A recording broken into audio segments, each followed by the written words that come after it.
इतने बड़े ठाकुर जी प्रकट हुए, हाथ में शंख चक्र गदा पद्म लेकर के आए हैं, पीतांबरी पहनी है, गले में कौस्तुभ मणि है। देव की मैया तो प्रणाम करने लगी, चरणन को छू करके दंडवत करने लगी। ठाकुर जी पीछे हटे, मैया आप मुंह को प्रणाम काय को कर रही हो? पूर्व जन्म की आपकी तपस्या से प्रसन्न है करके आपने वर मांगो कि मेरे यहाँ लाला बन के आओ, देखो मैं आपको बालक बन के आ गए हो, और बालक को तो गोद में खिलाए हो जाए, आप मुंह को प्रणाम कर रही हो। वो जय जय आप बालक बन के नहीं आए हो ना, पिताजी बन के आए हो, या हमारे प्रणाम कर रही हैं। शंख चक्र गदा पद्म लेके बढ़िया सुंदर पीतांबरी पहन करके गले में कौस्तुभ, ऐसे कोई बालक जन्म लेता है? 2 भुजा वारो बालक होवे, रो तो भयो जन्म लेवे, और जन्म लेते ही वस्त्र नहीं होते उसके तन पे। आप तो बिल्कुल आती ऐसे खड़े है गए हो, अब आ ही नहीं रही भावना बालक वाली। ठाकुर जी बोले मैया हमको लगे कि मामा कंस जन्म लेती मारवे आ जाए, हमारे हम तो शंख चक्र लेके आए हैं कि आती या को देख लेंगे। देव की मैया ने करुणा में एक बात कही, तो फिर जन्म कंस के लिए लियो है कि मेरे काजे लियो है? कंस के लिए लियो है तो हाथ में शंख चक्र हैं, मेरे काजे लियो है तो लाला बन जाओ। ठाकुर जी बोले मैया जन्म तो आपके काजे लियो है, लेकिन हम भूल करें, भक्तन से भूल थोड़ी हो गए, हमारी भूल को भी जो सुधारे वही तो भक्त हैं। इतने में ठाकुर जी छोटे से लाला बन गए, लेकिन ठाकुर जी ने आज्ञा पहले ही कर दी, मैया तो फिर एक काम करो। बोले कहा मैं लाला तो बन जाऊंगा, पर यहां रहूंगो तो सवेरे हेते ही कंस आवेगो, और वाकू मारवे के काजे फिर मोकू बल दिखाना पड़ेगा, नेकाद हाथ पांव बड़े करने पड़ेंगे, वो आपको स्वीकार नहीं है। तो फिर एक काम करो। बोले कहा मैं अभी लाला बन जाऊंगा, मोकू गोद में लेते ही बाबा की हथकड़ी बेड़ी सब खुल जाएंगी, सबरे द्वार दरवान सोए हैं, सब किवाड़ खुल जाएंगी। मोकू ले जा करके अबई गोकुल में नंदरानी यशोदा ने लाली को जन्म दियो है। वो लाली कोई और नहीं है, योग माया है, वैष्णो देवी है। वहीं जाकर के मुंह को सुला के वह लाली को लाके कंस को पकड़ा देंगे, और फिर वो लाली देख लेगी का करनो कंस को। 11 वर्ष कछु दिना में ब्रज में रहूंगा मैया, मां चकाचक मक्खन मिश्री पाऊंगो, ब्रजवासी से प्रेम करूंगो, ग्वाल बालन संग खेलूंगो, गैया चराऊंगो। मैंने इतने अवतार लिए, कोई ज्ञान परक अवतार हो, कोई वैराग्य परक अवतार हो, जो मेरो प्रेम परक अवतार है। यहाँ मैं अपनी प्रभुता भूल करके ब्रजवासी को संग आनंद करूंगो। और फिर मैया 11 वर्ष बाद जब नेक मेरे हाथ पांव नेक बड़े हो जाएंगे, फिर आकर के या मामा को देखूंगो।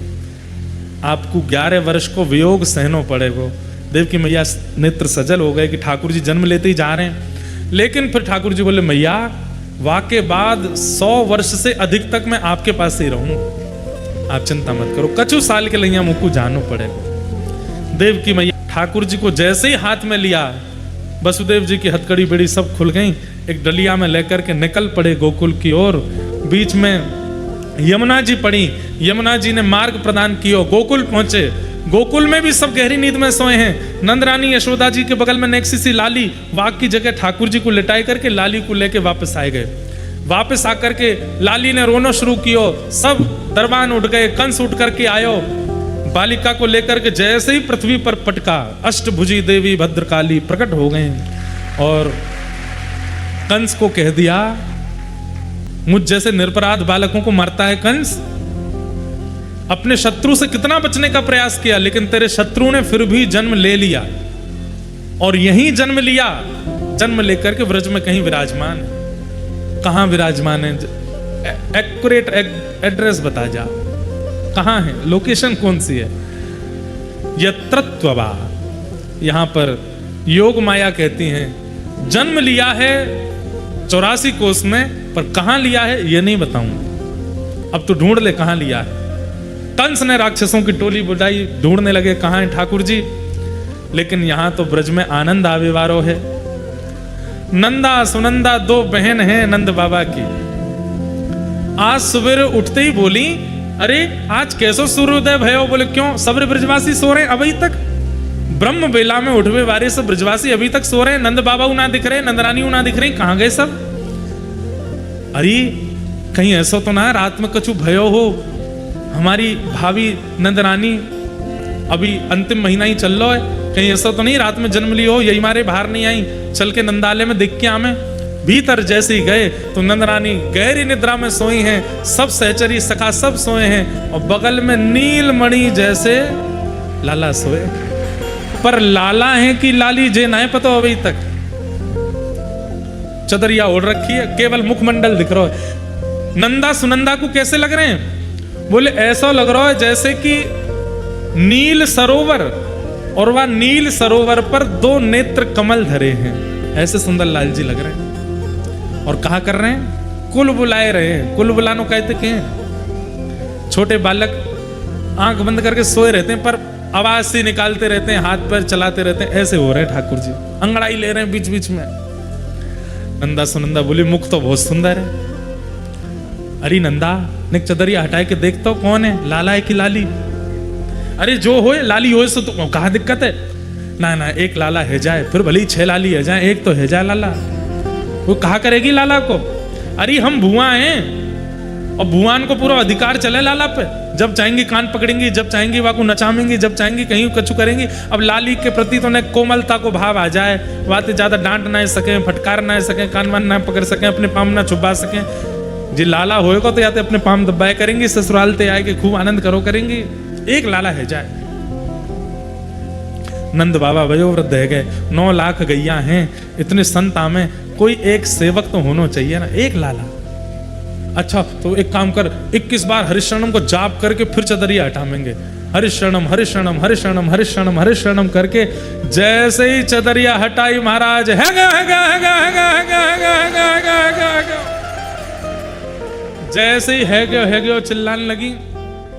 एक दूसरे को मोहब्बत, अभी हल्ला मत कर, भाभी उठ जाएंगी। इनते पहले ये खबर पहले भैया को मिलनी चाहिए, जल्दी दौड़ के चलो। नंद भवन से बाहर निकली, अब तो पूरे गली मोहल्ला में हल्ला करती जा रही है, है गया। ब्रजवासी बोले कहा भयो, पूछो कहा भयो? है गया। मैं ना बता रहा हूं कहा भयो। ऐसे ही नंदा सुनंदा भी कहती जा रही, हम ना बता रही, पता है गयो। बोले भयो कहा भैया? पीछे पीछे सब ब्रजवासी दौड़े। गौशाला में नंद बाबा के पास जाए करके नंदा सुनंदा दोनों ने नंद बाबा घेर लिए। हजारों ब्रजवासी इकट्ठे है गए, कोई दही मथती भई आ गई, कोई आटो मारती भई आ गई, हाथ में आटे लगे, दही लगो, सब सामान लगो, कोई गोबर थापती भई आ गई। और सबरी आके कह रही है, एरी नंदा सुनंदा पूरे गोकुल में हल्ला कर दियो, है गयो कौन भयो? नंद बाबा भी कहने लगे कौन भयो? इतकू देख लो। अरे रुक जाओ बहन जी, नेक रुक जाओ, अब इतने मत लुटाओ, पता तो चली ना भयो का है, तुमने लुटा पहले दियो। इतनी आनंद में भर गई, टोपी वोपी धर के लाई, सब लुटा दे पीछे। कैसे आनंद में आते हैं श्रोताजन। नंद बाबा बोले काय को चिल्ला रही हो, कहा भयो? सांस फूल रही है, नेत्रन से आंसू निकल रहे हैं। बोले बाबा आपने इतनी गैयान की सेवा करी, यमुना जी के इतने मनोरथ किए, ब्रजवासीन को ऐसा सुख प्रदान कियो, ब्राह्मणन की इतनी सेवा करी, सब ब्रजवासीन के आशीर्वाद सो, यमुना जी की कृपा सो, गैया की कृपा सो, आपके घर नीलमणि जैसो। आप लोगन को तो पता ही ना भयो का, क्यों बोले फिर नीलमणि जैसो? अब सबके कहां भयो? अरे नीलमणि जैसो लाला भयो है। और जैसे ही सुनी महाराज लाला भयो है, नंद बाबा तो मचल गए, आनंदित है गए। सब ब्रजवासी सुने लाला भयो है, लाला भयो है। हवा की तरह बात फैल गई पूरे ब्रजमंडल में। नंद बाबा दौड़ करके गए, यमुना जी में स्नान कियो, पीली पगड़ी पहनी, पीले पटका पहने, ब्राह्मणन को निमंत्रण दियो, सब ब्राह्मणन ने जाके स्वस्ति वाचन कियो है। ब्रजवासी सब इकट्ठे है गए, घर के कामकाज वहीं छोड़ दिए।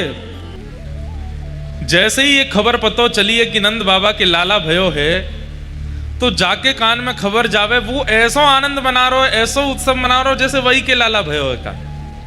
भागवत जी में वर्णन करते हुए कह रहे हैं कि अनेक ब्रजवासियों ने तो ठाकुर जी देखे ही नहीं है, अभी तक दर्शन ही नहीं किए, फिर भी नाच रहे हैं, फिर भी उत्सव मना रहे हैं, फिर भी उत्साह कर रहे हैं। इतने बाल गोपाल ब्रज में जन्मे हैं, लेकिन ठाकुर जी के जन्म होने पर जो प्रसन्नता, जो आनंद और जो उत्साह है, उसका वर्णन नहीं कर सकते।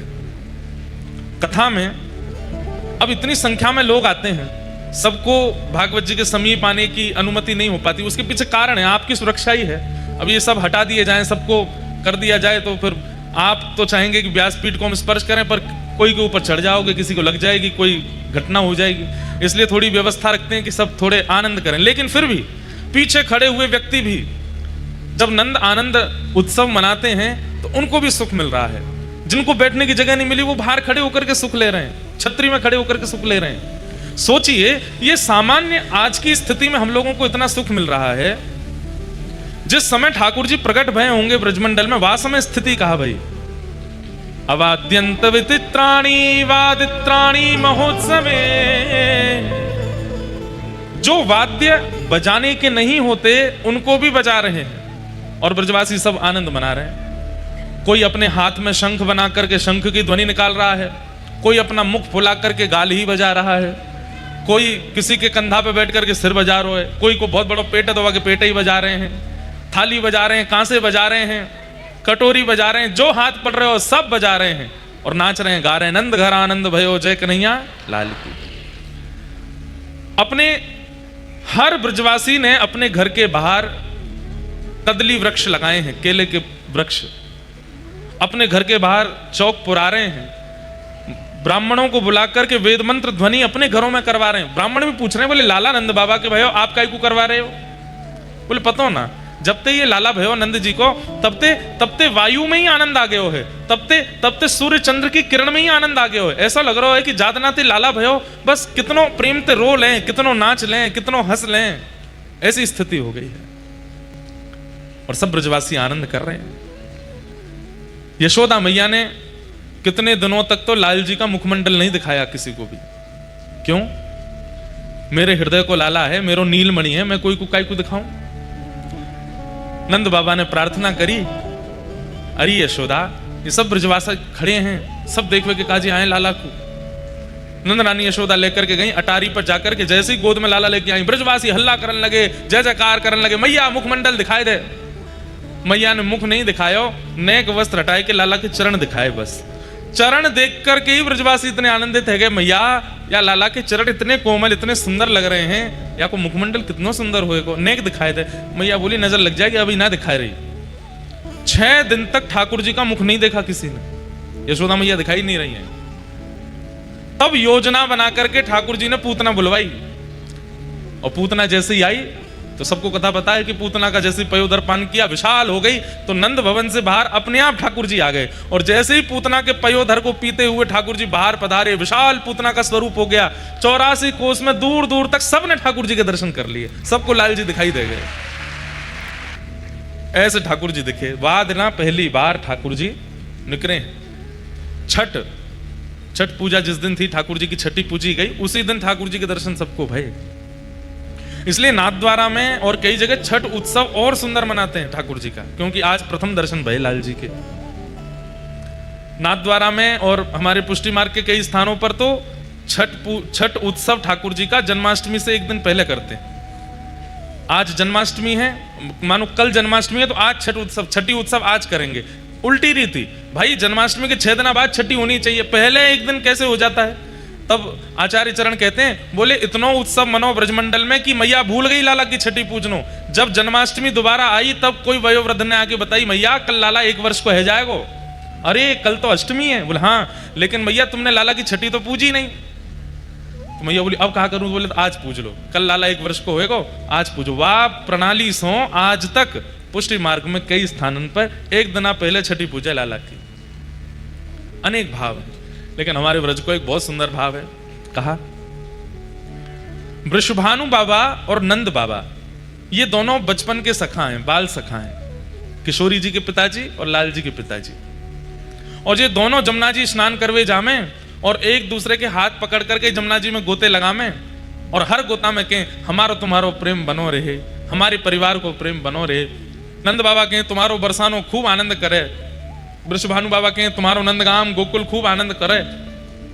अंत में गोता लगा के कहें अगर हम में तो एक के लाला और एक के लाली है जाएगी तो या मित्रता को हम संबंध में परिवर्तित कर देंगे और एक दूसरे के समधी बन जाएंगे। ये बात कहती भानु बाबा के नेत्र सजल है जाते हैं। बोले मेरी तो एक ही इच्छा है। बोले कहा लाला आपको हो, लाली मेरी हो।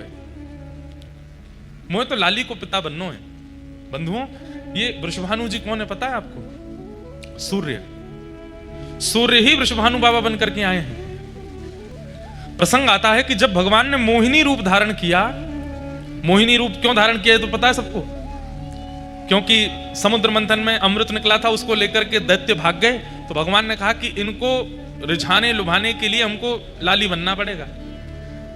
वही हुआ, मोहिनी बनकर के जैसे ही ठाकुर जी आए, इतने सुंदर बनकर के आए, राक्षसों ने सीधा अमृत कलश हाथ में दे दिया, बोले तुम पिलाओ, तुम्हारे हाथ से पिएंगे। मोहिनी भगवान बोले पहले देवताओं को पिला दूं। क्यों? अरे अमृत कलश है ना, ऊपर पतला पतला है, नीचे गाढ़ा है, पतला पतला इनको पिला देती हूँ, गाढ़ा गाढ़ा तुमको पिलाऊंगी। दैत्य सब बोले तुम जैसे चाहो पिला दो, हम तो तुम्हारे हाथ बिक गए हैं, इतने सुंदर बन के आए ठाकुर जी। कहते हैं केवल दैत्य नहीं, देवता भी ठाकुर जी के रूप पर मोहित हो गए थे। कई लोगों को यह बात अनुचित सी लग जाती है। हमारे देवादिदेव महादेव जब मोहिनी भगवान प्रकट हुए ना, तो मोहिनी रूप देख, वो तो जानते हैं कि नारायण ही हैं और मेरे इष्ट हैं। मोहिनी भगवान के पास गए, बोले मैं तुमसे ब्याह करूंगा। मोहिनी भगवान बोले नारायण हूं मैं, देवताओं दैत्यों के लिए आया हूं। बोले जो भी हो, अब तो हम आपसे ब्याह करेंगे, आप इतने सुंदर बन के आए हो, हमसे ब्याह कर लो। इतने सुंदर लग रहे थे। अरे वरुण जी, चंद्र जी, जितने देवता हैं सब पीछे पड़ गए मोहिनी भगवान के, पर मोहिनी भगवान को माया करनी पड़ी, नहीं तो देवता ही पीछे हो गए थे। बोले तुम्हारे लिए नहीं, दैत्यों के लिए बन के आया हूं मैं। लेकिन कहते हैं कि जब मोहिनी बनकर के ठाकुर जी आए, सारे देवता उनसे ब्याह करने की इच्छा रख रहे थे, लेकिन एकमात्र सूर्य थे, उनके चित्त में क्या इच्छा हुई? सबके मन में इच्छा है इतनी सुंदर पत्नी हो, पर उनके मन में इच्छा थी इतनी सुंदर बेटी हो, मेरी बेटी, मैं इतनी सुंदर पुत्री का पिता बनूं, ये मुझे सौभाग्य मिले। मोहिनी भगवान और किसी के भावना पर नहीं रीझे, लेकिन टेढ़ी नजर से सूर्य नारायण को देखने लगे। बोले आप जो सोच रहे हैं मुझे बहुत भा रहा है, तो बोले पूर्ण कर दीजिए ना। बोले करूंगा। कब करेंगे? बोले द्वापर में जब हम कृष्ण बनकर के आएंगे, तब आप ही वृषभानु बनकर के आएंगे, और आपके यहां मेरी ही आह्लादनी शक्ति, आह्लादनी शक्ति मतलब कुछ अलग नहीं है बंधु। आह्लादनी शक्ति किसको कहते हैं? जैसे हर व्यक्ति का एक्साइटमेंट व्यक्त करने का एक तरीका होता है। जैसे किसी को बहुत खुशी होती है तो वो नाचता है, किसी को बहुत खुशी होती है तो वो रोता है, किसी को बहुत खुशी होती है तो वो चिल्लाता है, चीखता है, दौड़ता है, खेलता है, कुछ खाने जाता है, घूमने जाता है। सबका अपना तरीका है अपनी प्रसन्नता व्यक्त करने का। जब परम पिता परमात्मा श्रीमन नारायण, जब उनके चित्त में अत्यंत आह्लाद होता है, तो उनका आह्लाद वो प्रकट नहीं कर पाते, वो जमा होता जाता है, इकट्ठा होता जाता है।